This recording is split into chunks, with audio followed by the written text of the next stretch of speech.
la question de la dévolution, mais surtout de la transmission du pouvoir se pose désormais sur le continent africain avec beaucoup plus d'acuité. Les questions de la gestion de la cité semblent préoccuper au plus haut niveau l'Afrique, des peuples qui se revendiquent désormais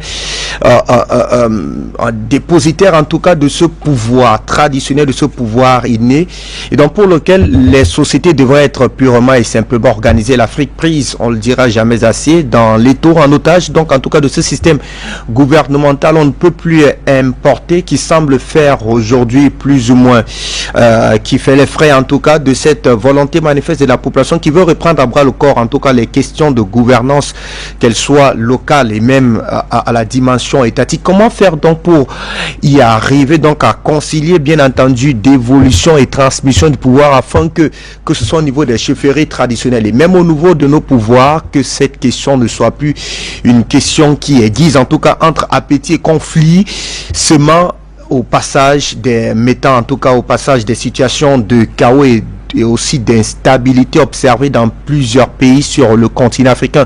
C'est une question assez sensible, mais qui mérite quand même d'y voir clair. Et pour en parler effectivement vraiment dans le cadre de cette édition de la Renaissance africaine, nous avons l'immense plaisir et honneur d'accueillir comme chaque samedi le président d'honneur de l'ONG Save Africa, qui est à nos côtés, le grand prêtre Moubitan, qui est avec nous sur ce plateau central. Une fois encore, c'est un réel plaisir que de vous avoir. Bonjour, bienvenue. Merci de me recevoir à nouveau, et toujours heureux de partager la réflexion avec tous ceux qui cherchent à comprendre non seulement ce qui se passe sur le plan matériel, mais aussi ce qui se passe sur le plan immatériel, sur le plan spirituel, étant donné que tout ce qui se passe sur le plan matériel prend sa source dans ce qui est spirituel. Et donc, merci encore une fois de m'accueillir. Allez, merci infiniment à vous. Alors que nous évoquions depuis quelques semaines les questions liées donc aux traditions africaines qui ont été malheureusement, malencontreusement présenté comme étant une véritable catastrophe, et sans le vouloir, l'Afrique s'est retrouvée donc obligée de pouvoir emprunter des systèmes de gouvernance, de gestion de la cité, venus d'ailleurs qui s'inscrivaient malheureusement une fois encore aux antipodes des civilisations africaines. Et donc le temps des procès semble désormais révolu, le temps d'une véritable transition semble désormais être plus que certain, et puis il faudrait donc prendre la meilleure trajectoire qui s'y est pour ne pas commettre les erreurs d'hier, et c'est la raison pour laquelle vous êtes à nos côtés, grand prêtre, pour tenter de voir un peu plus clair. Alors, que doit-on davantage d'entrer comprendre autour de la question de la dévolution, mais surtout de la transmission, avant que de parler à proprement dit de la question du pouvoir, parce que c'est une question assez sensible.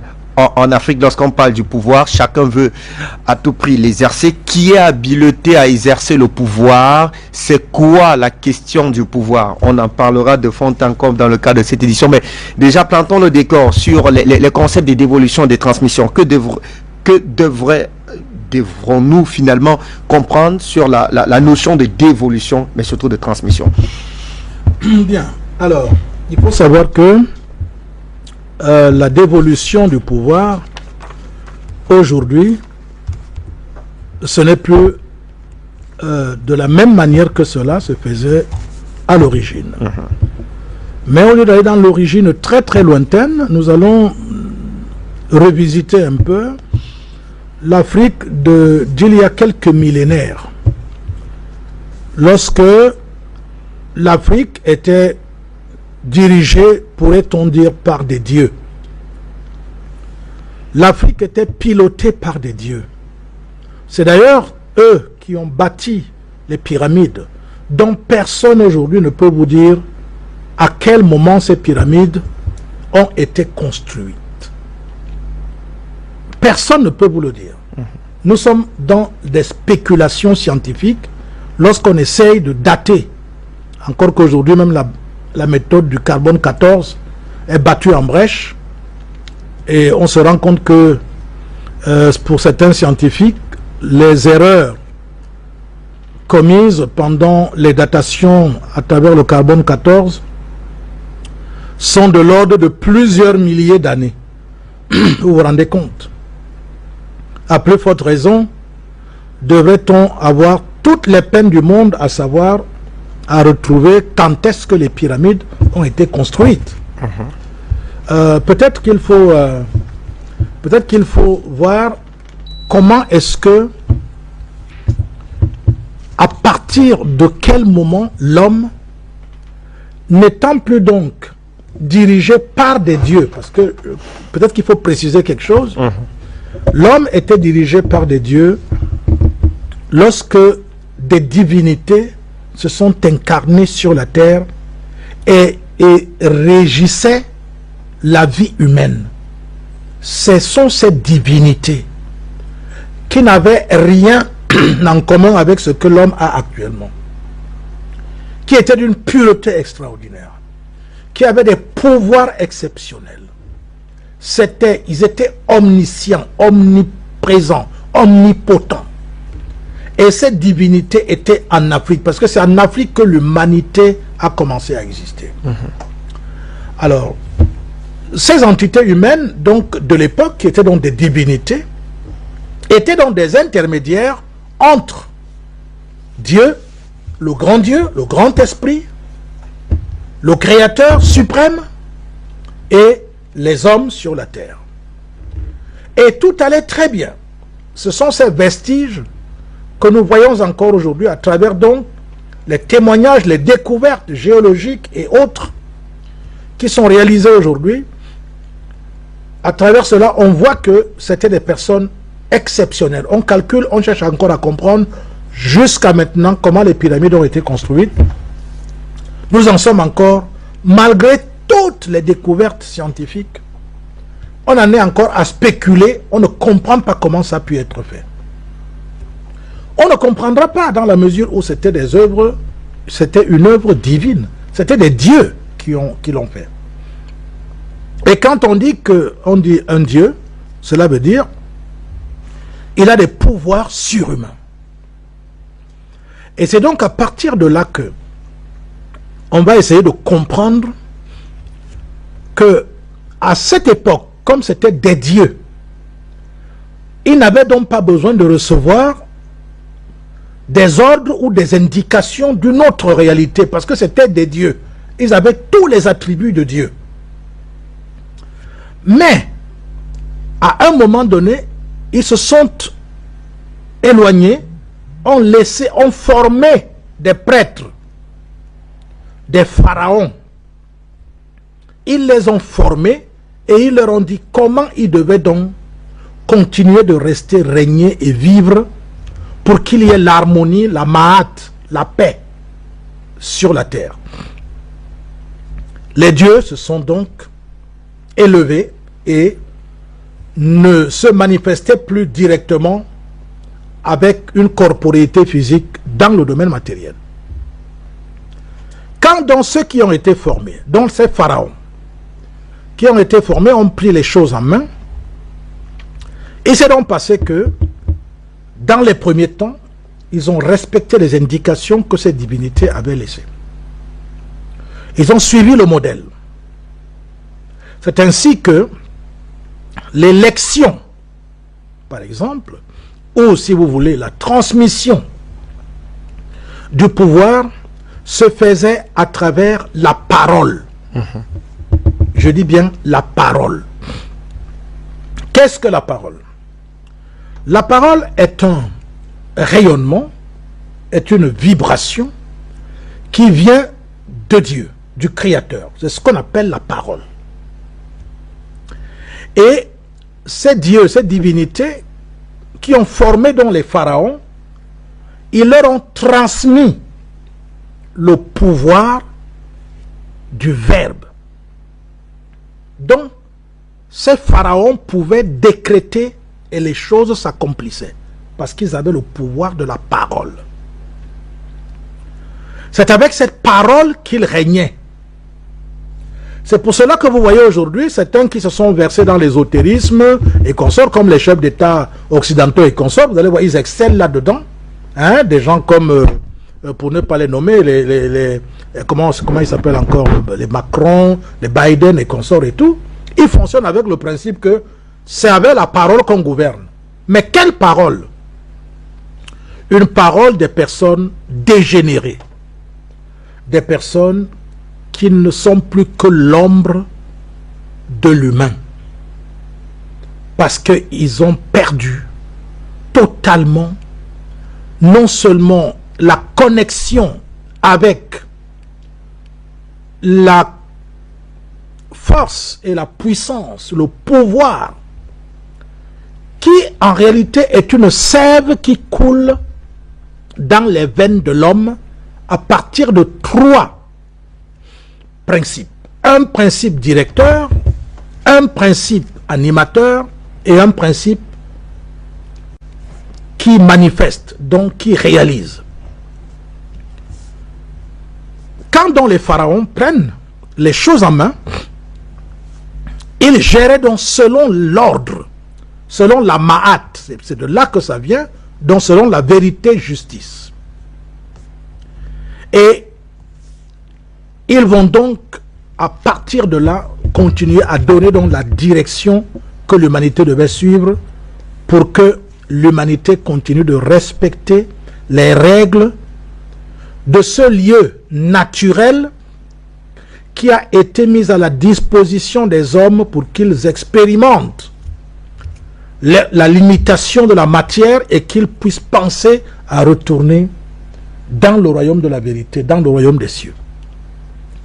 Mais bien sûr que à un moment donné, il y a donc des prédateurs, des envahisseurs qui sont arrivés en Afrique et ils ont donc fait la guerre à ces pharaons qui étaient des personnes affables, des personnes aimantes, des personnes qui ne pouvaient jamais faire couler le sang, pas même d'un animal, d'une bête, à plus forte raison d'un homme. Et donc, ils en ont profité parce qu'il n'y avait donc pas cette attitude belliqueuse de ces pharaons qu'ils avaient retrouvés là. Ils se sont mis à piller donc l'Afrique, parce que le pillage de l'Afrique n'a pas commencé aujourd'hui, ça a commencé depuis cette époque-là. Et c'est ainsi que les pharaons donc occidentaux débarquent, donc ils se font nommer pharaons, et ils se mettent donc, après avoir fait la guerre, après avoir décimé, tué les populations et tout, ils vont donc ravir ce qu'on peut appeler la royauté. Et ils se mettent donc à diriger. Les restes de ces pharaons-là, vous les connaissez, les Ptolémées et autres. Cléopâtre également. Très bien. Alors ces pharaons donc, qui vont être des personnes qui font couler le sang, vont donc perdre et n'auront pas le contact avec le fluide, le sang, l'énergie spirituelle qui venait de Dieu, et vont donc commencer à commettre toutes sortes d'exactions jusqu'à ce que la formation de ces pharaons soit pourchassée et se mettent donc à errer, à aller occuper des endroits ailleurs partout dans le monde. C'est pour cela que vous allez retrouver donc des vestiges de ces pharaons, parce qu'il y a des gens qui s'étonnent aujourd'hui, mais comment on a fait pour retrouver des Noirs au Japon? Comment on a fait pour retrouver les Noirs en Australie, partout ailleurs?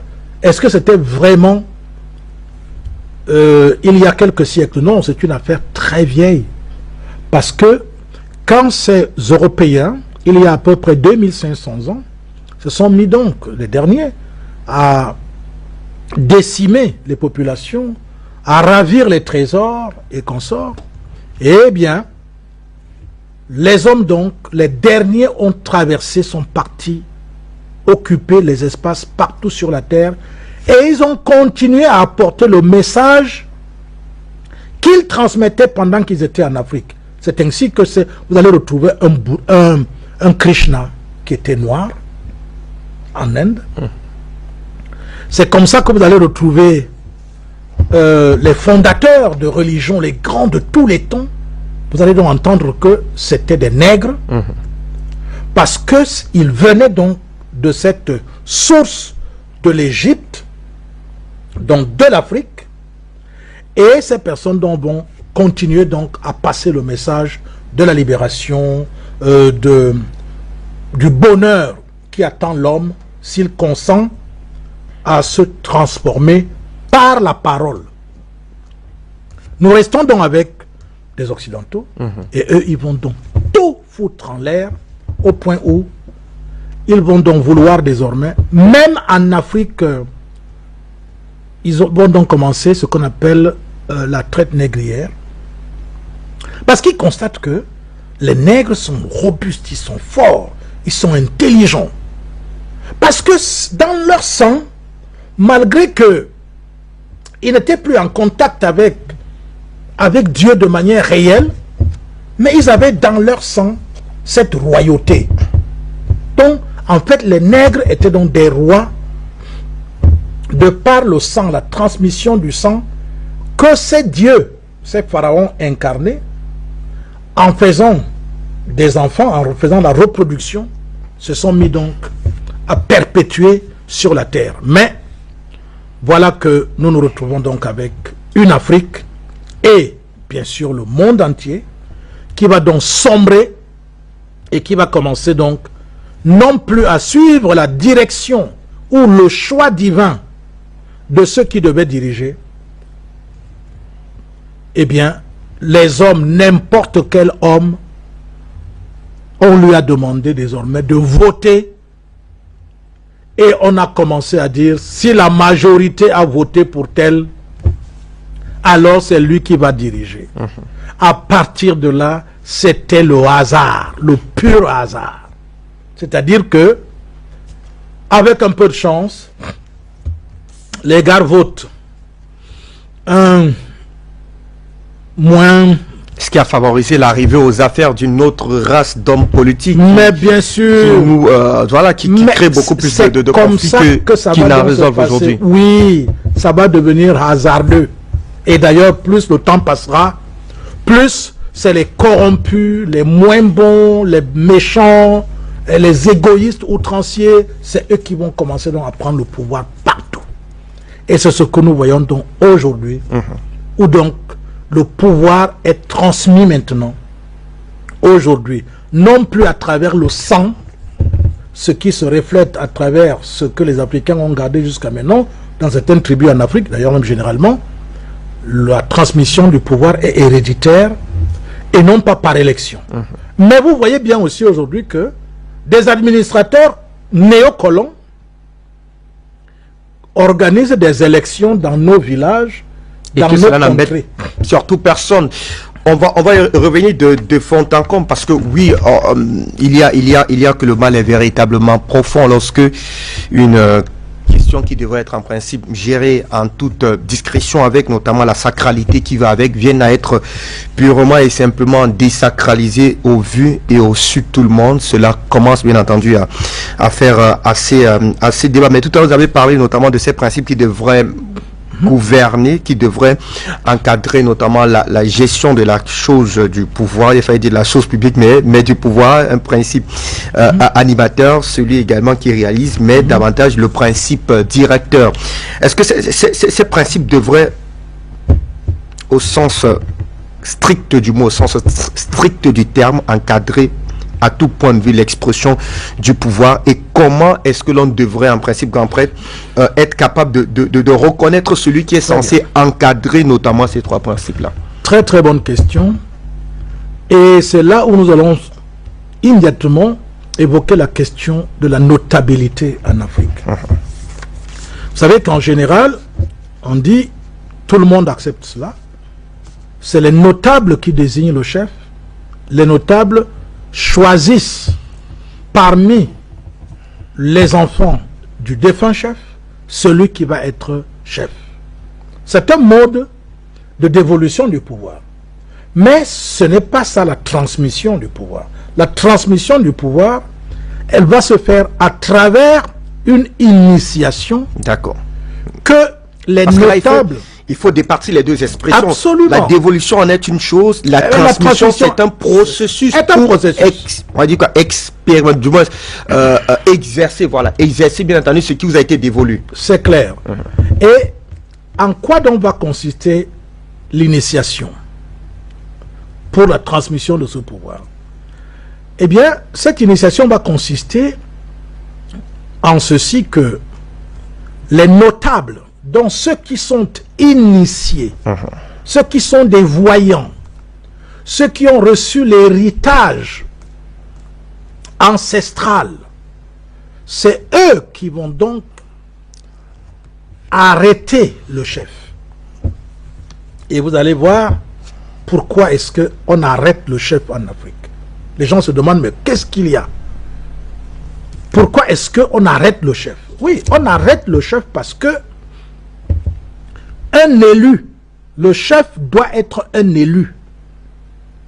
Et l'élection réside en ceci que, par la transmission du fluide, donc du pouvoir, qui se manifeste à travers les trois principes, le principe directeur au niveau de la tête de l'homme, le principe animateur au niveau du cœur, et le principe réalisateur au niveau du bassin, pendant cette initiation de celui qui va devenir chef, on active ces trois pouvoirs. Parce que ces trois pouvoirs sont latents en celui qui a reçu, qui va, si vous voulez, hériter de la chefferie. Ces pouvoirs sont latents. Ils ne sont pas encore manifestés. C'est pour cela que celui qu'on arrête même est surpris, se met à courir, fuit, pour qu'on ne l'arrête pas. Parce que s'il était conscient qu'il était roi, qu'il était chef, il ne fuirait pas. Il aurait été en train de se battre pour devenir le successeur. Mais vous allez observer que dans la plupart des cas, en dehors du fait que le père peut avoir laissé un testament auprès des notables pour leur dire, si je ne suis pas là demain, je vous conseille de pouvoir compter sur celui-ci. Et ça aussi, c'est une méthode d'évolution du pouvoir, mais pas de la transmission. La transmission, il n'y a que les initiés, et en général les 9, qui vont donc s'occuper en regardant donc parmi les enfants du chef, parce que on veille à ce que la transmission se passe à travers l'ADN, donc à travers le sang. Alors ils vont attraper celui qui mérite de pouvoir gérer ou gouverner le peuple. Quand ils vont donc l'arrêter, de force souvent, ils vont donc l'amener dans dans le lieu d'initiation, où il va passer des semaines pendant lesquelles on va lui transmettre donc ce qu'on appelle le pouvoir. C'est là où se fait la transmission du pouvoir. Donc celui-là va être initié. On va éveiller ses pouvoirs et les gens croient que quand il va être là-bas, on va lui dire oui, c'est comme ça que tu dois gouverner, tu dois prendre ceci, tu fais ceci, tu vas prendre ceci. Non, ce n'est pas comme ça. Alors on me demande pourquoi est-ce qu'il doit y avoir un collectif de 9 notables uniquement? C'est très très symbolique parce que 9 est le chiffre de la complétude. C'est-à-dire quand on dit 9, ça veut dire que c'est achevé, itemi sayes. C'est-à-dire que c'est chez les Bassa du Cameroun, il est dit toute magie ne dépasse pas 9. Tu vois, on a dit ça. Toute magie ne dépasse pas 9. Pourquoi? Parce que même quand vous comptez de 1 pour aller jusqu'à 1 milliard, 1, 2, 3, 4, quand vous arrivez à 9, c'est terminé. À partir d'ici, il y a des chiffres qui se répètent. C'est terminé. Donc, tout se termine à 9. C'est même pour cela que, pour pouvoir être certain que une opération est juste, on dit qu'on fait la preuve par 9. La preuve par 9, ça veut dire que si vous voulez retrouver la vérité, si vous voulez être un homme véridique, si vous voulez incarner la vérité et la justice, la Mahat sur la terre, vous devez être un 9. 9. Et vous savez que 9 veut dire aussi nouveau. Donc, un initié est une nouvelle personnalité, est un homme qui a été recréé à travers un processus initiatique. Je vais peut-être m'arrêter un peu là pour que les téléspectateurs comprennent. Heureusement, ce que les ésotéristes, les spiritualistes savent depuis des lustres, la science vient de le découvrir. En particulier les Russes. Encore une fois les Russes. C'est eux qui viennent de découvrir que l'ADN humain, les Occidentaux en général avaient travaillé sur 10% de ce qu'il y a dans l'ADN. 10%. Ils se sont arrêtés et ils ont dit les 90% autres, c'est des déchets. Très bien. Les Russes se sont mis donc à travailler et ils ont retrouvé la réalité, c'est que les 90% là, c'était pas des déchets du tout, mais c'est là où se trouve, on a laissé 90% du potentiel humain non utilisé parce qu'on s'est arrêté uniquement à 10%. Et donc on ne pouvait pas comprendre les choses cachées, les choses ésotériques, les choses spirituelles, par exemple l'intuition et tout ça là, on ne pouvait pas comprendre tant qu'on n'allait pas explorer les 90 autres pourcents. Ça, les soviétiques, si vous voulez, les Russes viennent de le faire. Maintenant, qu'est-ce qu'on constate? On constate donc que, à travers la science, ce que nous, on a appris depuis toujours dans notre processus initiatique, on vient donc découvrir aujourd'hui, ça devient maintenant scientifique et réel. C'est pour cela que les Russes actuellement battent tout le monde. Quand vous entendez qu'ils vous disent par exemple que nous n'avons pas encore commencé même concernant la guerre. Oh ben, vous ne savez même pas ce que nous avons comme armes, ainsi de suite. Mais parce que ces gars ont déjà découvert les 90 autres pourcents que les autres n'ont jamais pu explorer. Et donc ça fait qu'aujourd'hui donc, la guerre n'est plus seulement physique, matérielle, la guerre devient spirituelle. Donc, par la parole donc, il est possible de transformer un homme. Vous le transformez, vous donnez, vous remplacez le logiciel, vous reprogrammez son ADN, de telle sorte qu'il devienne une autre créature. C'est ce qui se passe dans l'initiation. C'est ça qu'on ne disait pas à haute voix. C'est ça que personne ne devait savoir. Mais maintenant, nous sommes arrivés au stade où plus rien n'est caché. Abondante. Non, non, il n'y a plus moyen de cacher ça. La réalité, c'est que initiation veut dire transformer, modifier ontologiquement un homme de telle sorte que il soit un homme totalement différent de ce qu'il était auparavant. Et c'est ça qui devrait se passer pendant l'initiation d'un chef qui va gouverner. C'est pour cela que le chef en question ne sera plus jamais comme tout le reste des personnes. C'est pour ça que je disais tout à l'heure, quand il entre dans le LACAM, par exemple, pour prendre le cas de l'Ouest, c'est ce qui devrait se faire. Il entre là, on éveille donc les trois principes en question, le principe directeur, le principe animateur, le principe réalisateur. Tout à fait. Et ces pouvoirs et ces facultés dont se développent de telle sorte que le gars, c'est toute une autre créature qui est devant vous. Ça fait que désormais, si le peuple prospère, c'est que ce chef est en connexion avec Dieu. Si le peuple ne prospère pas, c'est que ce chef n'est pas en connexion avec Dieu. S'il n'est pas en connexion avec Dieu, il est en connexion avec Satan. Ça, c'est clair. C'est les deux réalités antinomiques.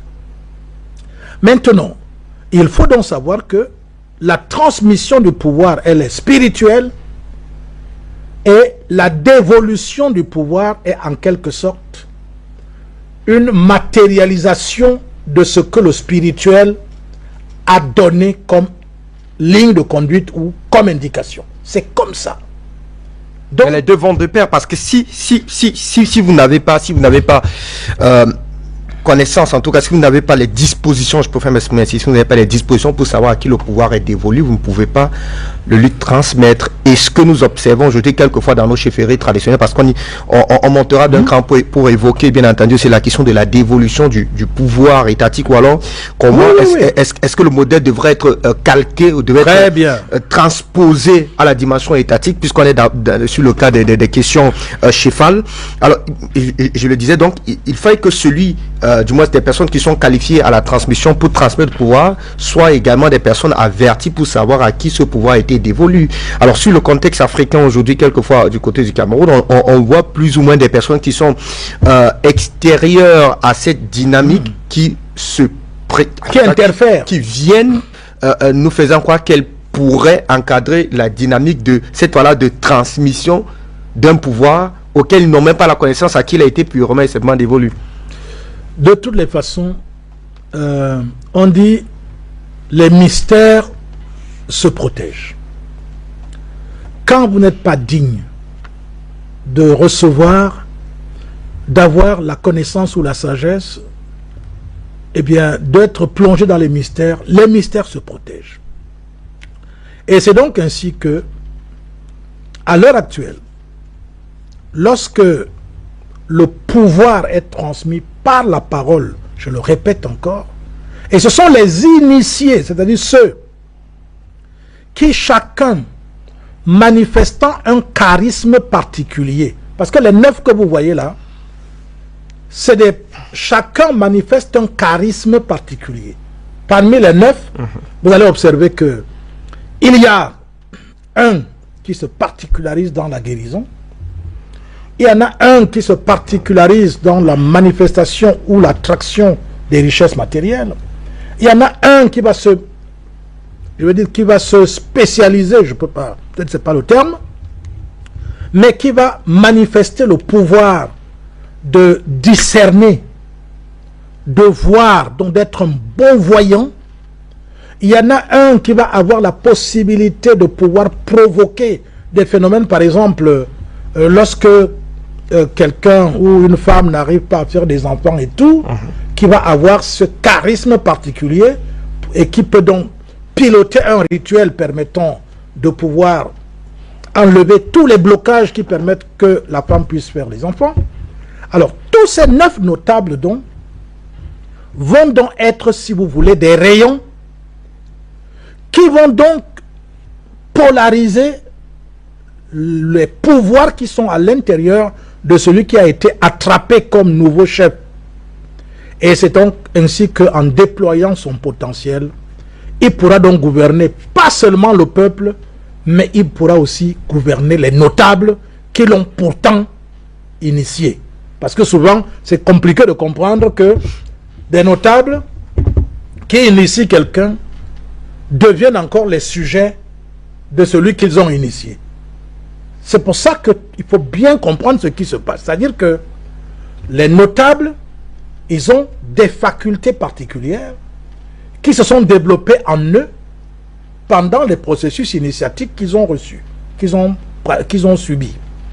Et eux donc, ils savent, parce qu'ils sont en connexion avec les grégores, avec le champ électromagnétique de ce peuple-là, et ils reçoivent des indications précises de ce que les grégores, parce que vous savez, chaque peuple, chaque tribu, chaque ethnie peut animer un égrégore dans un champ électromagnétique qui a des propriétés d'un homme. C'est-à-dire, de même qu'on a parlé de 3 principes tout à l'heure, en ce qui concerne l'homme, cet égrégore qui va aussi être créé, ce champ électromagnétique, va aussi avoir 3 principes directeurs.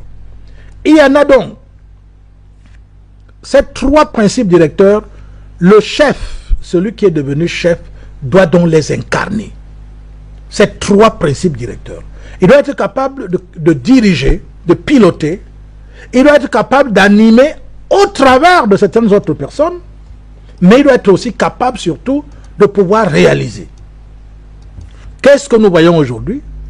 Nous voyons cette tentative dans ce que tu as appelé tout à l'heure les états actuels.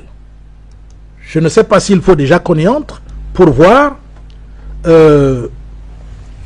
pourquoi est-ce qu'il y a des problèmes aujourd'hui lorsqu'on fait des élections pour mettre quelqu'un à la tête, il y a des coups d'État qui surviennent, il y a ainsi de suite, parce que les principes de la Maat, les principes de la transmission et de la dévolution du pouvoir ne sont pas respectés. Et tant que ça ne sera pas respecté, nous connaîtrons de manière permanente et récurrente des coups d'État, parce que de plus en plus, cette défaillance de l'existence de l'ordre, de la discipline et de la transmission du pouvoir à travers les canaux qui sont institués par la divinité. Ce manque-là fait en sorte que les gens aujourd'hui donc usurpent, se retrouvent à la tête des États à travers la corruption, à travers le vol, la rapine et tout. Ils amassent un tas d'argent, après ils font une campagne électorale et ils gagnent les élections. Quelqu'un qui gagne les élections, qui prend le pouvoir de cette manière-là, il est totalement fragile. C'est pour cela que vous voyez souvent, un qui gagne les élections, il arrive, tout le monde, les gens applaudissent. Quelque temps après, les mêmes personnes qui l'ont même voté vont encore jeter de l'opprobre sur lui et tout cela. Pourquoi cela?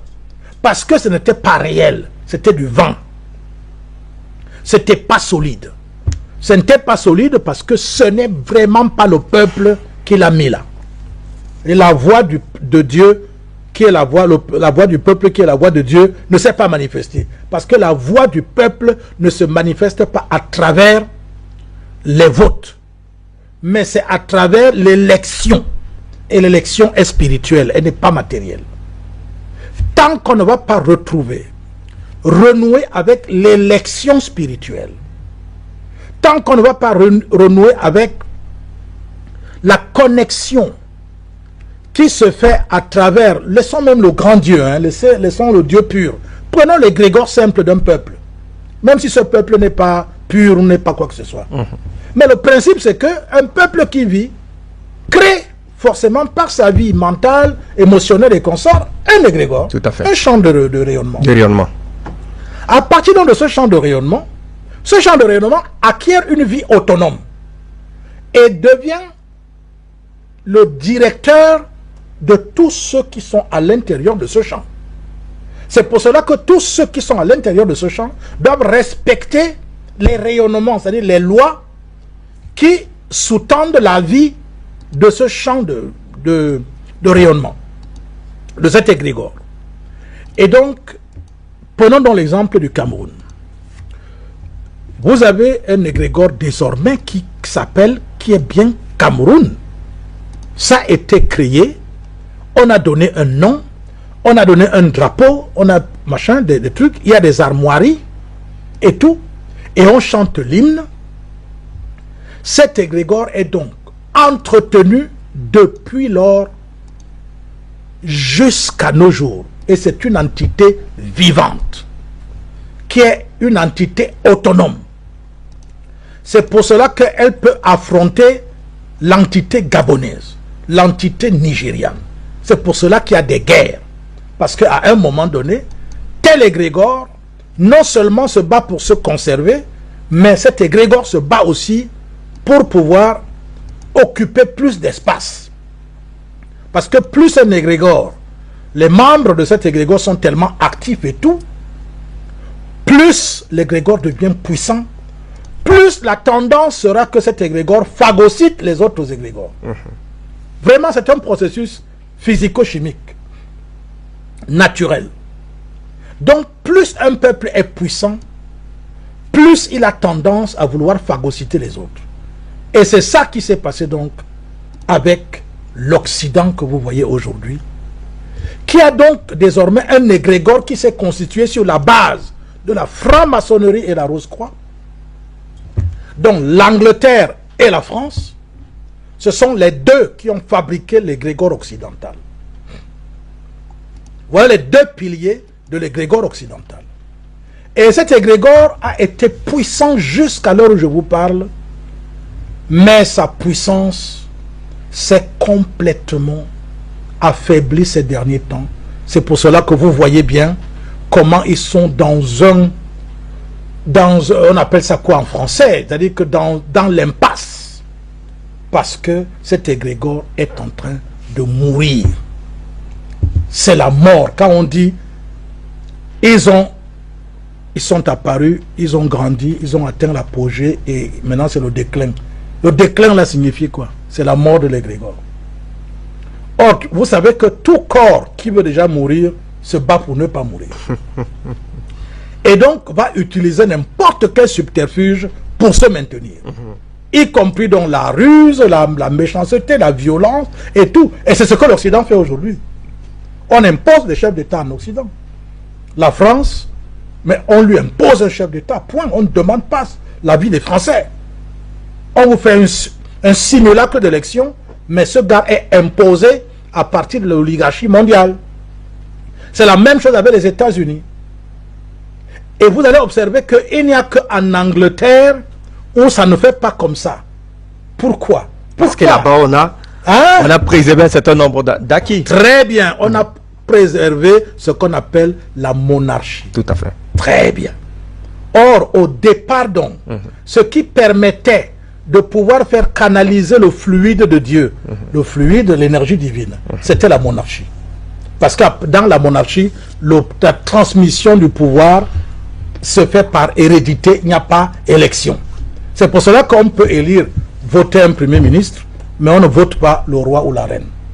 Donc vous voyez que, étant donc là, les deux bras donc de l'Angleterre, qui sont et la France et les États-Unis, ces deux bras donc travaillent aujourd'hui pour piloter l'humanité. Maintenant, pour revenir chez nous ici en Afrique, la question qui peut être posée, c'est, alors, si nous voyons qu'au niveau de la transmission et de la dévolution, les choses ne se passent pas comme ça se passe dans le cadre d'un État, dont les États qui sont nés avec Montesquieu, avec Robespierre, avec ainsi de suite, eh bien, il faut donc qu'on essaie de voir, est-ce qu'aujourd'hui, nos problèmes, nos malheurs en Afrique ne viennent pas de cette modification de la transmission et de la dévolution du pouvoir? Devons-nous rester toujours dans cette forme que nous avons empruntée à l'Occident? Devons-nous continuer sur la base du discours de la bolle que Mitterrand avait tenu, se mettre à continuer à faire des élections en Afrique et au Cameroun en particulier? La question est là. Et si on la pose, on va voir tout de suite que ça ne marche pas. Ça ne marche pas. C'est pour cela que les chefs d'État africains, dès qu'ils prennent le pouvoir, ils commencent à chercher comment ils peuvent changer la Constitution. Parce que dans son ADN, dans son sang, c'est inscrit comme ça que quand on a le pouvoir, on le transmet. C'est pour cela que les gens vont inventer le principe du dauphin. Et un jour, j'ai entendu le chef d'État camerounais dire non, la Constitution prévoit les mécanismes qui permettent de la dévolution du pouvoir. Moi, lui ne voit pas pourquoi est-ce qu'on parle de dauphin. Tout à fait. Il l'a dit. Ouais. Très bien. Alors, donc ça, c'était pour écarter l'affaire dauphin. Mais l'affaire de changer les constitutions pour se maintenir, il est rare qu'un chef d'État africain résiste à cette tentation. Et ça vient d'où? Du sang. Vous n'allez pas mettre fin à ça si vous ne changez pas le sang de ceux qui prennent le pouvoir. Chaque fois qu'un homme va prendre le pouvoir, il aura besoin de rester là jusqu'à ce que il transmette à son fils. Et que son fils transmette à son fils. Alors, pour que cela s'arrête, il faut changer le sang des personnes qui vont décider. Comment change-t-on le sang? Monsieur Ndoum, on change le sang à travers l'initiation authentique. On change le sang de l'homme. C'est-à-dire que toutes les informations qui sont dans l'ADN sont donc revivifiées. Les 100% sont utilisés. L'homme devient donc on le transforme complètement à travers ceux qui savent prononcer la parole, qui ont le pouvoir de la parole. Ils transforment ces hommes-là, et ces hommes-là deviennent à même de réparer ce qui a été détruit depuis quelques millénaires, à savoir, on revient donc maintenant à la transmission du pouvoir par le sang, à travers les lignes de force contenues non seulement dans l'égrégore, donc dans le champ de force, dans le champ de rayonnement, mais aussi les lignes de force qui se trouvent à l'intérieur de l'homme, qui a donc déployé tout son potentiel et toutes ses facultés lui permettant de régner comme un dieu. Et ce type de personne est aimé de tout le peuple. Le peuple lui doit un respect révérentiel. Vous ne pourrez jamais voir un individu, un citoyen de ce peuple, dire un seul mot déplacé contre celui qui pilote. Il n'y avait qu'à voir comment les Marocains se comportent vis-à-vis. Est-ce que vous voyez ça? Oh, pas d'acte déplacé en tout cas. Mais tout ça parce que c'est bien, vous faites bien d'évoquer le cas du Maroc. Regardez, est-ce que le Maroc, qui n'est donc pas une république, qui est une monarchie, est-ce que le Maroc, moi quand j'ai eu à mettre les pieds au Maroc, quand je regarde le Maroc, tu te croirais en France. Quand tu arrives à Rabat, à Casablanca et tout, tu as l'impression que tu es en Europe. Alors, si on prend même que ce modèle de développement est acceptable, mais le Maroc est totalement différent des autres pays africains, de l'Afrique noire. Alors pourquoi, alors que il n'y a pas des élections pour élire le chef d'État? Mais pourquoi deux poids, deux mesures? Pourquoi au Maroc, les Occidentaux acceptent qu'il y ait la monarchie, comme c'est le cas en Angleterre, mais pendant ce temps, on impose cela à d'autres peuples africains? Vous voyez là, il y a quelque chose, il y a une réflexion sérieuse qu'il faut mener là-dedans. Est-ce que nous allons continuer à élire, à mettre à la tête de notre peuple des chefs élus par Dieu? Et je dis bien élus par Dieu, parce que c'est Dieu qui élit. Et nous acquiesçons, et cette personne travaille donc avec tout l'amour, toute la sagesse nécessaire, parce que c'est un initié, il ne volera jamais, parce qu'un vrai initié ne peut jamais voler, c'est impossible. Même si c'est en dormant, ce n'est pas possible. Et donc c'est à partir de là seulement qu'il sera possible qu'on revienne maintenant sur le respect des lois divines, les lois de la nature. Parce que quand vous allez voir le chef, le mâle dominant dans un troupeau, vous allez voir la reine dans une termitière, vous allez voir la reine dans une ruche d'abeilles. Monsieur Ndoum, il n'y a pas eu élection. Il n'y a pas d'élection. C'est-à-dire que les gens ne sont pas allés voter. Mais c'est que par la structure de celui qui va gouverner, il a déjà tous les atouts et tout le potentiel permettant de pouvoir gérer le peuple. Et c'est pour cela que le peuple va adhérer complètement, quel que soit ce que vous allez dire. Maintenant, l'autre question c'est, est-ce que vraiment nos États africains, tels que ça existe actuellement, est-ce qu'il n'y a pas quelque chose à revoir? Est-ce que la solution n'est pas finalement les États-Unis d'Afrique? Avant peut-être que d'y arriver, tout à l'heure vous êtes offusqué, du moins vous nous avez fait comprendre, exposer la raison, les raisons pour lesquelles, eh bien, on va dire, l'Afrique a subi une forme de modification de son ADN en ce qui concerne notamment la question de la dévolution et même de la transmission du pouvoir. Oui, au plan micro, si on peut ramener un peu nos chiffres comme étant à dimension micro, mais au plan macro, c'est-à-dire de nos États, comment est-ce qu'à l'intérieur même de nos États, on fait tout pour phagocyter l'essence même de l'existence d'un État, c'est-à-dire la question chéphale? Bien, alors, je pense que c'est exactement la problématique d'aujourd'hui. Premièrement, devons-nous continuer d'accepter nos États dans la forme qu'ils ont actuellement? Il ne faut pas avoir peur de se questionner.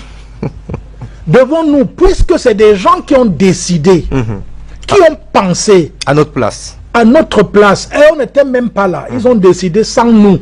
On n'était pas présents à la conférence de Berlin qui a duré plus d'1 an.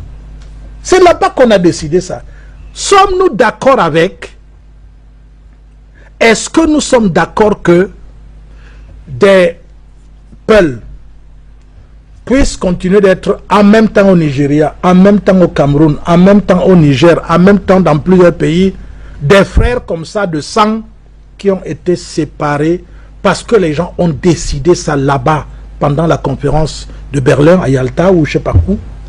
Est-ce que nous devons continuer à... N'ayons pas peur de poser cette question. Je sais que les égoïsmes, les nationalismes aujourd'hui, eh bien, ont atteint des niveaux où il est très compliqué de se poser ce type de questions. Mais il faut se les poser. Les États-Unis qu'on envisage depuis bien avant nous, et nous c'est ce que nous pensons que cela doit être. Est-ce que ce n'est pas le moment de réaliser véritablement l'union ou l'unité de l'Afrique? Mais avant que ça ne prenne place, est-ce que c'est une dynamique qui pourrait, à mon sens, vous allez peut-être m'arrêter si je me trompe, c'est une dynamique qui pourrait prendre assez de temps, mais à l'intérieur de nos États. Pour l'instant. Est-ce qu'on ne devrait pas être assez procéduré pour commencer à reconsidérer ce qui a davantage fait la particularité de l'Afrique, du moins quand on se réfère en tout cas au regard extérieur? Comment est-ce que nos chefferies qui étaient bien entendu assez fortes et qui avaient une certaine même influence, on voit des chefs d'État qui à un moment donné veulent être adoubés d'abord par ces puissances chiffales, accordent un certain crédit, mais à un moment donné on se rend compte que eh bien cet héritage ancestral là est purement et simplement galvaudé, il est méprisé, il est même à la limite conspué, on ne veut même plus son existence dans sa forme puriste. On voudrait lui donner aujourd'hui une certaine un certain habillement, un certain costume, une certaine posture qui n'est pas fondamentalement ce à quoi elle a été préparée à être. C'est pour cela qu'il faut donc savoir, si nous devons continuer sur la forme actuelle des États, ok, on peut dire, ici-bas, tout se construit. Les États sont venus, ce n'est pas nous qui avons fabriqué ça et tout, admettons donc qu'on continue avec ces différents États. Il y a une possibilité aujourd'hui, nous revenons encore toujours sur cette question de la transformation, de la modification ontologique de l'homme. Il faut donc modifier les hommes. Quand nous parlons comme nous parlons là pendant une émission pareille, il y a des processus de modification qui se déroulent dans la conscience des gens qui nous écoutent. C'est-à-dire que la mentalité, le principe directeur qu'on a évoqué, qui se situe au niveau de la tête de la mentalité, commence à se modifier. Le principe animateur, qui se situe au niveau du cœur, c'est pour cela que nous évoquons la loi, la Ma'at, la vérité, la justice et tout, parce que c'est la morale qui est à la base.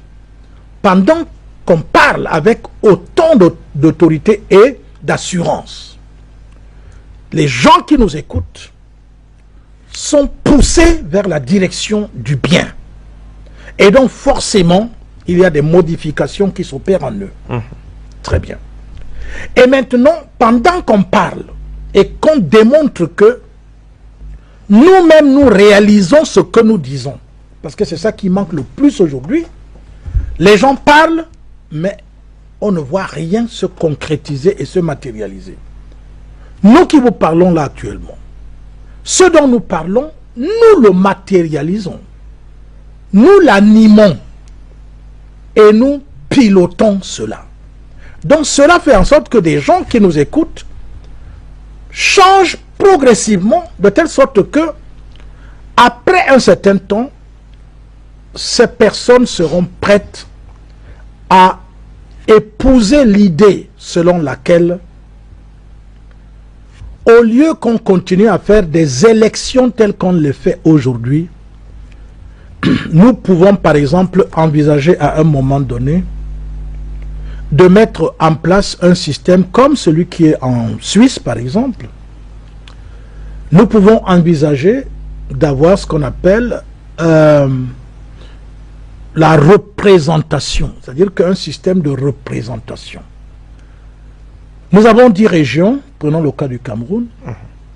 Nous décidons que, eh bien, dans ces 10 régions, nous avons, à travers les témoignages, à travers l'observation de tous, il est possible que même dans une famille, vous le savez très bien, que même les frères et sœurs, le père et la mère, soient capables de dire non, vraiment, si papa n'est pas là aujourd'hui, c'est celui-ci qui peut nous diriger. Mais cela est valable aussi pour une région du Cameroun. Cela est valable pour un département du Cameroun. Cela est valable pour une tribu du Cameroun qui peut très bien voir en quelqu'un celui qui incarne réellement les valeurs de ce peuple. Et ils n'ont donc pas besoin de voter, mais ils ont besoin de désigner. Quand ils ont désigné à travers les mécanismes traditionnels, parce que les gens ne craignent plus, ils s'en foutent maintenant avec le vote, surtout qu'il est à machin secret, un suffrage secret et tout, eh bien personne ne voit qui tu as voté. Tu peux dire à j'ai voté tel, alors que dans l'urne tu as voté un autre. Eh bien, il faut instaurer la transparence. L'une des choses qui va permettre de faire apparaître une autre réalité, une autre façon de gouverner, c'est la transparence. La transparence à partir de la désignation des représentants du peuple. Je dis bien, la transparence à travers la désignation du peuple. Et on part d'en bas jusqu'à ce qu'on arrive en haut. Je suis convaincu, si nous prenons le cas du Cameroun, je suis convaincu que des Camerounais savent et peuvent le savoir à travers même des méthodes de consultation, des pratiques traditionnelles comme le fa, comme la migale, dont la tarentule, comme l'astrologie, il y a les tarots, les cartes, il y a plein de possibilités pour pouvoir reconnaître à travers le message que la nature envoie par ces sciences, on peut savoir qui peut. Oui, monsieur, c'est faisable. Encore faut-il avoir des personnes qui soient capables de pouvoir consulter. Il y en a. De pouvoir faire cette lecture. Il y en a. Ces personnes existent. Mais comme ces personnes ne sont pas des chercheuses de pouvoir, parce qu'ils ont le pouvoir, parce que celui qui a le pouvoir ne cherche pas le pouvoir le retrouvera. Alors donc, comme ces gens dont ne sont pas des assoiffés de pouvoir, ils ont ces facultés, ils ont cette possibilité. Il faut qu'on ait le courage. Et les Occidentaux l'ont fait. C'est pour cela que tout se décide dans les milieux maçonniques, et rosicruciens, puisque c'est là-bas qu'on trouve des gens qui ont ouvert les yeux, qui savent lire, qui savent faire certaines choses, et c'est là-bas qu'on va dire que non, c'est celui-ci qui va désormais piloter. Vous devez le savoir, on choisit les dirigeants sur la base des sciences ésotériques, mystiques, spirituelles. C'est à partir de là. Parce qu'on a ce qu'on appelle des facultés infaillibles. Par exemple, l'intuition. L'intuition de l'homme est infaillible. L'intuition. Or, lorsque quelqu'un a l'intuition, parce qu'il a suivi un processus initiatique qui lui a permis d'éveiller le 6e sens et même le 7e, cela lui donne la faculté d'observer rien que par un coup d'œil qui est capable de gouverner. Mais le problème, c'est que avec le mercantilisme, le matérialisme ambiant, eh bien, tout le monde pense que pour être à la tête, il faut avoir de l'argent. Il faut corrompre les gens. Il suffit tout simplement de partir donc de ce que j'ai dit tout à l'heure pour arriver jusqu'au sommet et envisager par exemple que donc les initiés, les véritables initiés, puissent s'asseoir en conclave pour pouvoir sortir, même si le conclave dure 1 mois, 2 mois, 3 mois. Il y a des conciles qui ont fait 1 an pour sortir le pape. Vous allez faire tout ce temps-là, mais vous allez sortir avec quelqu'un qui va désormais diriger.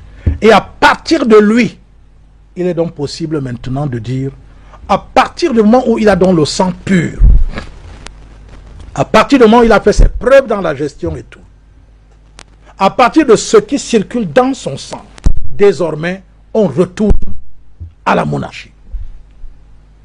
Suivez bien ma démarche. J'ai dit qu'on part d'en bas jusqu'en haut. Et à ce moment-là, désormais, vous allez voir que tout le peuple va accepter que, désormais, que ce soit le fils de celui-là qui soit à la tête quand celui-là ne sera plus là. Le peuple va recommencer à faire la même chose. On revient tout simplement à ce qu'on faisait déjà. Ça ne sera pas nouveau. Qu'est-ce qui nous empêche d'envisager cela? Rien du tout.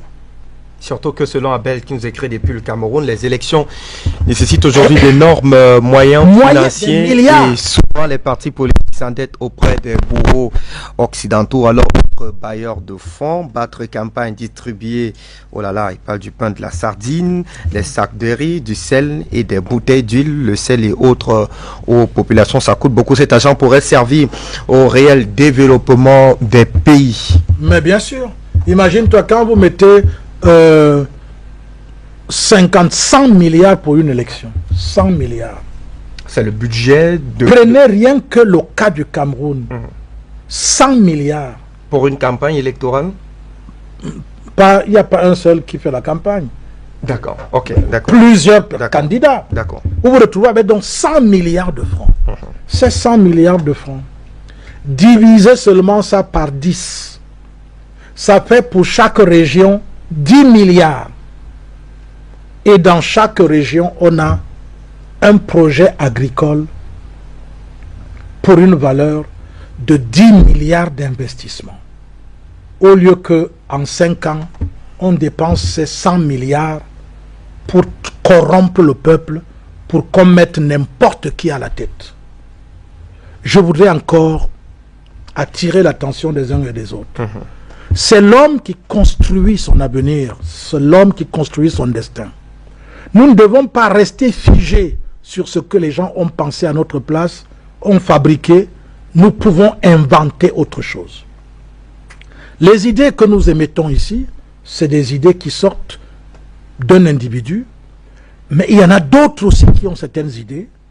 Il faut qu'on ait le courage de les confronter, de s'asseoir ensemble, de discuter, de voir la meilleure manière de redonner à l'Afrique une direction, parce que c'est de ça qu'il est question.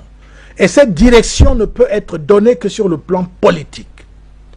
Et pour qu'elle soit donnée sur le plan politique, il faut qu'il y ait des penseurs, donc des personnes qui ont les aptitudes nécessaires pour cogiter.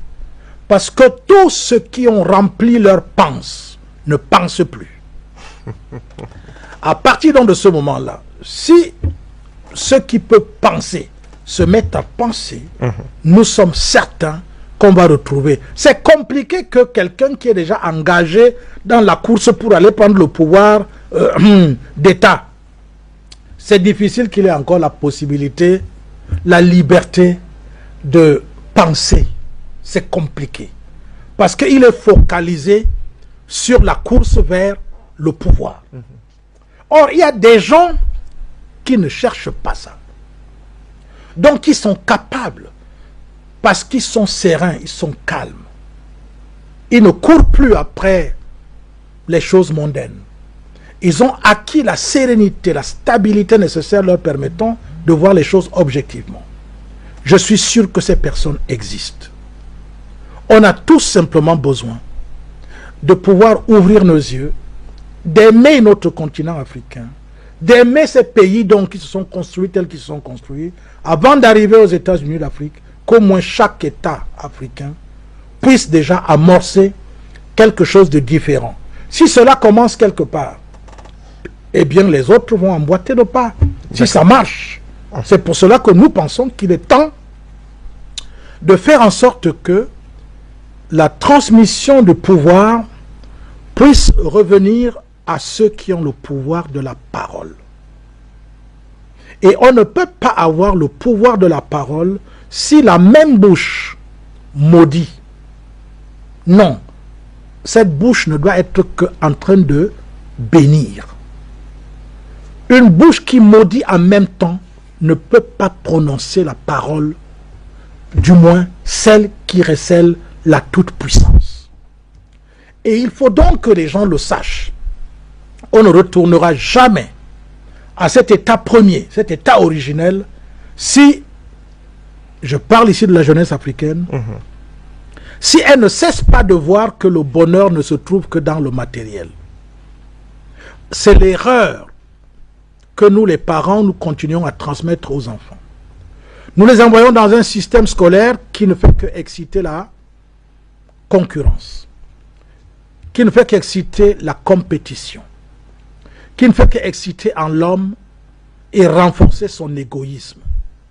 Nous devons cesser cette manière de faire. Et nous attirons l'attention de la jeunesse qu'il y a une autre voie, une autre possibilité, et même d'acquérir des connaissances, d'acquérir la sagesse sans forcément faire 20 ans sur les bancs.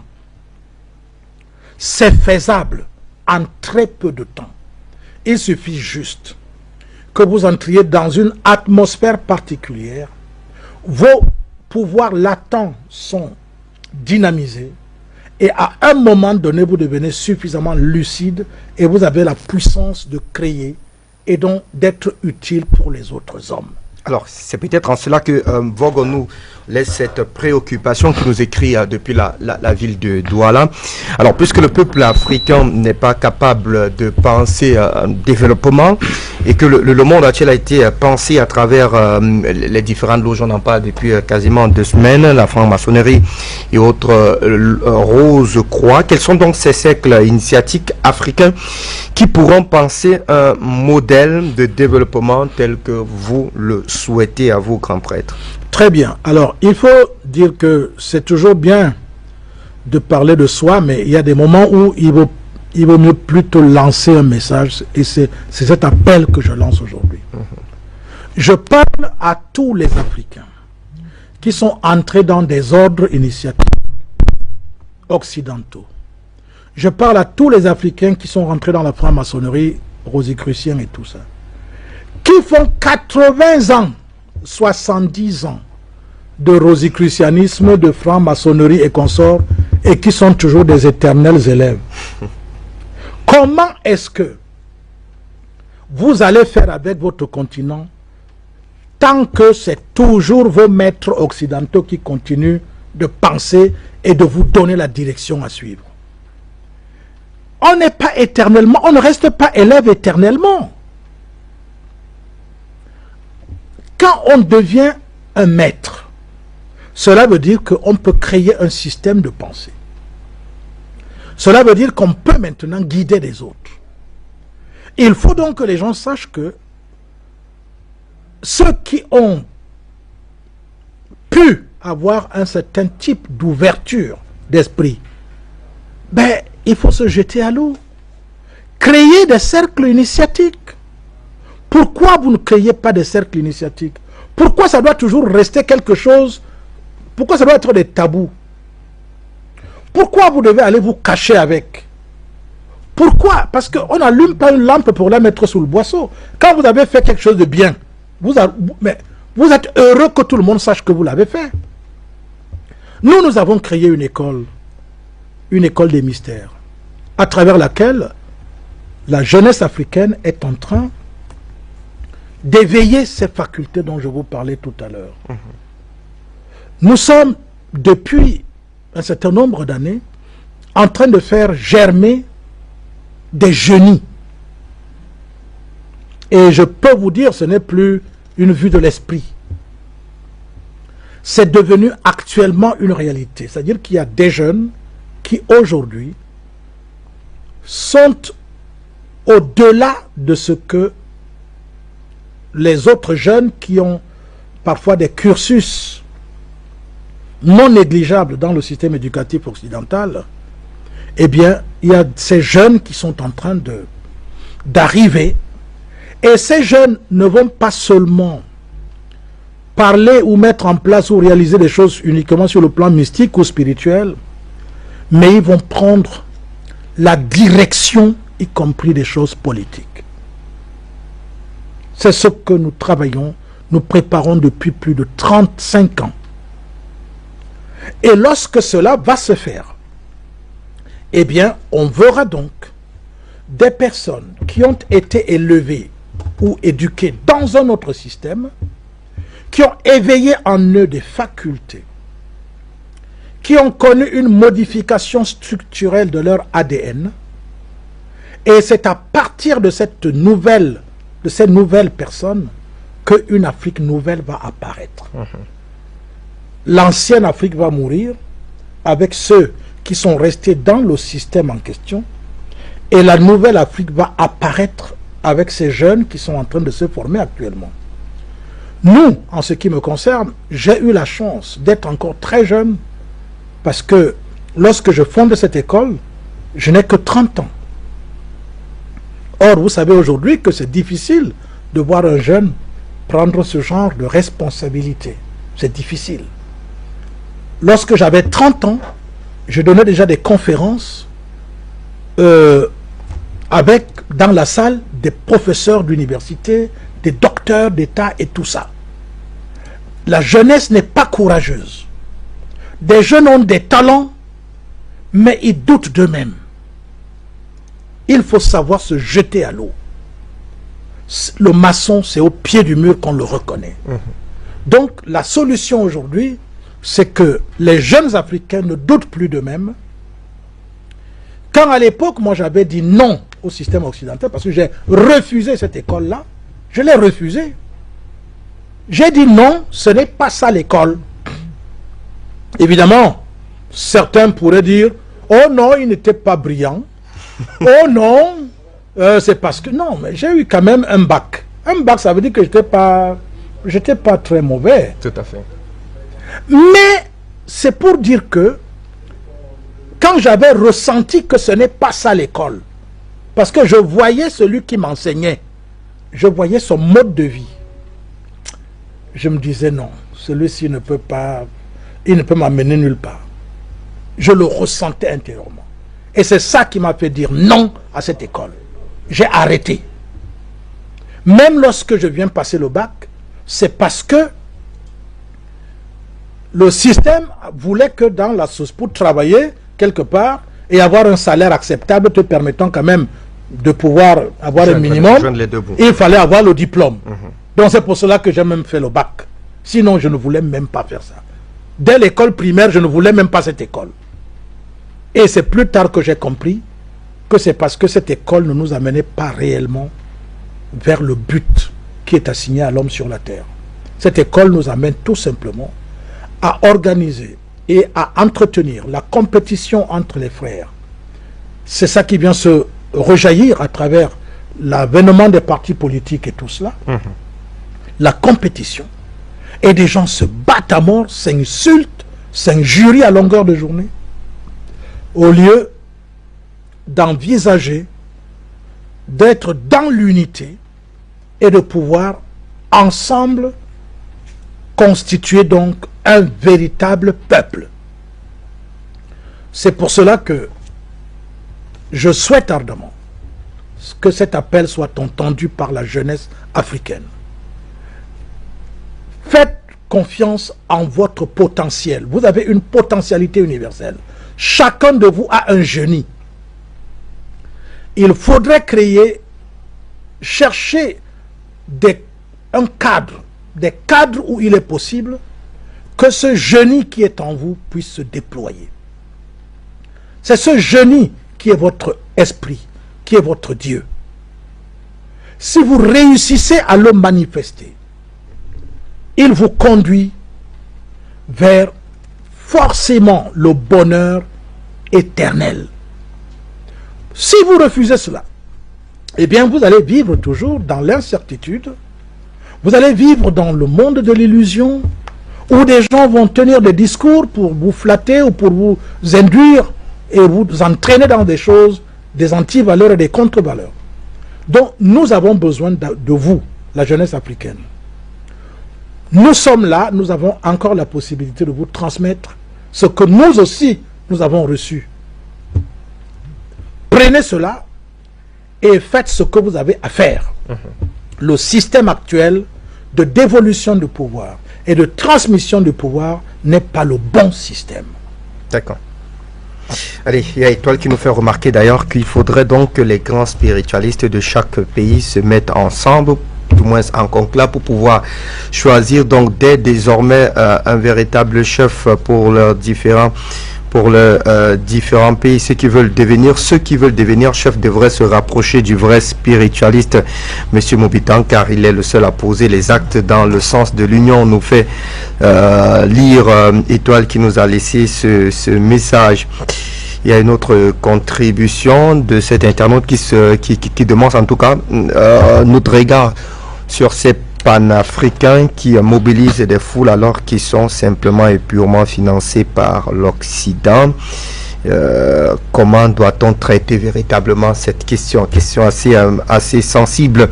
Alors, panafricain financé par l'Occident, est-ce que vous êtes un véritable panafricain? La question non, c'est pas un panafricain. La question reste éternelle. Quand même, vous pouvez pas. Moi, je trouve que c'est facile à régler ça. Vous ne pouvez pas dire que vous êtes panafricain. Pendant ce temps, vous allez prendre l'argent de ceux qui ont contribué à favoriser. Ce n'est pas possible. Ce n'est pas possible. Il ne faut pas croire à ce genre de mensonge. Ce n'est pas vrai. Il faut être autonome. Si vous aimez l'Afrique, demandez à l'Afrique de vous donner des richesses. On a vu Oumyobé aller aux Nations Unies avec les contributions de tous les Camerounais, de tous bords, parce qu'ils se reconnaissaient derrière la dynamique qui était mise en place par ces pays. Mais bien sûr, c'est ce qui devrait être fait. Quand vous regardez aujourd'hui, par exemple, nous avons une organisation, Save Africa. Nous ne demandons pas du tout les financements extérieurs. Nous les refusons. C'est ce que les gens ne savent même pas. Combien d'organismes étrangers nous sollicitent pour soutenir notre démarche? On dit non. Peut-être ce n'est pas des choses, c'est pas pour nous jeter des fleurs. Celle qui non. On connaît très bien cette non. Parce que dès qu'on cède à ça, c'est terminé, on ne peut plus. C'est pour cela que nous sommes restés dignes. C'est même pour cela que personnellement, je suis devenu agriculteur. Parce que vous ne pouvez plus me faire marcher avec la nourriture. Vous ne pouvez plus, ce n'est plus possible. Parce que du matin au soir, mes enfants mangent, mes petits-enfants, mes arrière-petits-enfants, ils n'ont pas ce souci de qu'est-ce qu'on va manger demain ou quoi que ce soit. Vous ne pouvez plus. Ce n'est pas possible. Et je ne peux pas vendre mon âme. C'est-à-dire qu'à la diablerie, ce n'est pas possible. Donc, il faut savoir que le danger aujourd'hui, ce sont ces gens qui, d'abord, pour beaucoup d'entre eux, balancent des informations chaque jour, vous donnent l'impression qu'ils sont des panafricanistes extraordinaires, mais qui vivent en Occident. Non, ils ne reviennent pas en Afrique ici. Ils mènent le combat de... Vous avez vu ça où? Vous ne voyez pas que c'est un gros mensonge? Vous voulez travailler pour l'Afrique, revenez en Afrique et prenez, si vous êtes juste, si vous donnez l'impression de quelqu'un qui est acceptable, les gens vont contribuer pour atteindre le but que vous leur proposez. C'est ce que je voulais dire en parlant de Save Africa. À Save Africa, nos membres, lorsque nous disons nous avons tel objectif, nous voulons régler tel problème là-bas, nous voulons faire en sorte qu'on puisse aider peut-être un hôpital ou, je ne sais pas moi, un dispensaire à avoir telle chose, dès que nous disons à nos membres, ils réagissent. Mais ils réagissent parce qu'ils nous font confiance. Et c'est sur les membres de votre groupe, de votre communauté, et c'est sur l'Afrique qu'il faut compter. Vous ne pouvez pas aller prendre l'argent du Hezbollah. Vous n'allez pas aller prendre l'argent de tel pays, de tel autre, qui lui-même il est en guerre, il est en difficulté. vous allez prendre l'argent là-bas pour dire que vous allez travailler pour l'autonomisation, l'indépendance de l'Afrique. Mais vous êtes en train de vous endetter en tant qu'Africain. Heureusement même que cette dette-là, c'est vous qui allez la payer. Parce que c'est vous qui prenez cet argent-là. C'est vous qui prenez des sommes d'argent importantes pour courir partout dans le monde à raconter comment vous êtes panafricaniste. C'est vous qui allez payer ça. L'Afrique ne payera pas ça. Parce que nous ne vous avons pas envoyé. On ne va pas payer ça. L'Afrique ne payera pas. Et je peux vous le garantir. Je voudrais dire à ces gens-là qui prennent de l'argent étant dehors là-bas et qui se disent panafricanistes. Je vous dis que votre sort risque d'être très compliqué. Parce que les lois spirituelles ne badinent pas. Ne prends pas l'argent de celui de ton ennemi, de ton adversaire, pour des raisons en disant que c'est avec ça que je vais... C'est dangereux. Vous allez vivre des choses incroyables. Donc il faut laisser ça. Jeunesse, n'écoutez pas ce genre de personnes. Qu'ils reviennent en Afrique. Ça se construit ici. Quand M. Ndoum se met sur le plateau avec les panafricanistes qui sont sur le plateau Afrique Média, il ne part pas le faire étant dehors. Il fait ça ici. Et n'oubliez jamais, le chien est fort chez lui. D'accord. On va tenter de refermer, bien entendu, cette question sur la dévolution, mais surtout la transmission du pouvoir. Il est clair, désormais, quand on vous a suivi, doyen, que si ce sacro-saint principe de l'expression du pouvoir est purement et simplement respecté, on aura une société assez apaisée. D'ailleurs, la gestion de la question de la cité sera de plus en plus équitable parce qu'on aura donc des dirigeants qui ne sont ni à la solde d'un quelconque pouvoir, ni à la solde d'une quelconque autorité, mais purement et simplement au service de leurs sujets, entre guillemets, du moins de ceux pour qui ils ont été donc portés à ces différentes responsabilités. Comme cela, très certainement, on aura une Afrique qui va commencer à construire pas à pas un véritable développement durable. Absolument, et c'est ça la route. Le développement de l'Afrique se fera avec ses enfants, de manière endogène, de manière durable, et ainsi on peut être certain que lorsque tous les Africains mangeront à leur faim, et ça c'est possible, ça ne doit pas être comme une vue de l'esprit, c'est possible. Quand les Africains porteront un vêtement qu'ils ont cousu eux-mêmes, à partir du coton qu'ils ont planté, quand les Africains construiront leur case avec l'arbre, au lieu d'envoyer les billes de bois en Occident, quand les Africains vont commencer à utiliser leurs arbres pour construire de belles maisons avec du bois massif, on détruira moins notre environnement. Quand les Africains vont commencer à valoriser les plantes médicinales qui sont en Afrique, quand les Africains vont commencer à travailler pour découvrir quel est le vrai but de l'homme sur la terre, eh bien, ce qui est certain, c'est que ce bonheur va être possible pour tous. Il y aura l'équité, il y aura la justice. On ne peut pas en même temps vouloir la justice et en même temps entretenir du matin au soir la compétition, qui entraîne forcément la lutte des classes. Donc il faut rétablir la justice. Et pour l'établir, il faut des hommes justes. Et pour être un homme juste, il faut être initié à la justice. Voilà ce qu'il faut faire. Voilà la démarche. Et je suis convaincu que l'Afrique l'a fait dans le passé, le refera à l'heure actuelle. Les choses ont déjà commencé.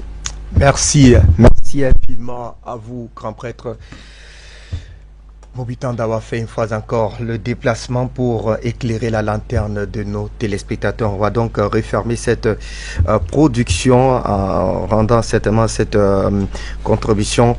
Bonjour Afrique Média, M. Mobitan. Pour se réinstaller dans nos lieux d'origine, il nous faut des moyens. Il est souvent dit que lorsqu'on est en train de se noyer, on peut s'accrocher même sur la queue du serpent.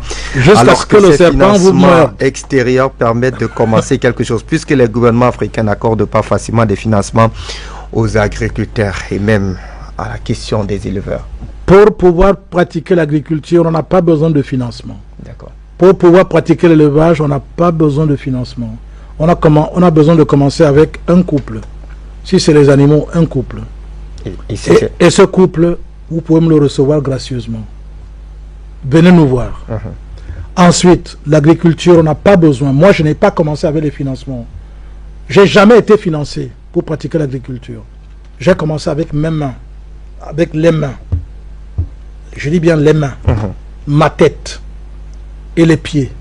C'est ce que j'ai fait. J'ai quitté la ville, je suis allé m'installer au village.